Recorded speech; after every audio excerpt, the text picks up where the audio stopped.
Kani gade ke Batisi TV, bat pidang pet yaki kubor baman kasni. LYMPUNG ԻΑLEHKAI badminton kabalatip kum ka 4th East Castles District Open Badminton Championship 2018. Kalapoy siya bakut no haka arpu pratrik mentau naitung. Yakni LYMPUNG ＩALEHKAI badminton la pelong da ka East Castles District Badminton Association. Ringkat ke jitai lang bad ke District Sports Office, lengba ke District Sports Promotion Society East Castles District. Ya ka bala pelong hapo Jawaharlal Nehru Indoor Stadium Shillong.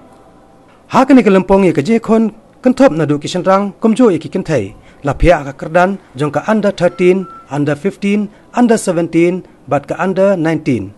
Ha ka jekon ha ka under 13 mentaus nam na kaleng kishan rang la job do pratham majumdar ba na ki kentai pat la job da ka Pratiksha Joshi. Ha ka under 15 la job ya ka nam la do Mohit Joshi bat ka Anje Nora as Momin. Ha ka under 17 la yora ya ka nam la do Mohit Joshi bat ka Shital Joshi. Haka under 19 part la job do Ravi Singh bat ka Priti Singh. Haka under 19 kaladan ru ka jekon jong ka doubles jong kishan rang haka baya ka nam la do la job do briefly karnong rom bat u David Ebor Chalam. Haka jekon hapdeng ki balakat khandai snam seneng pat nakalagi ken thai la job da ka Priti Singh bat na kishan rang part la job do Ravi Singh.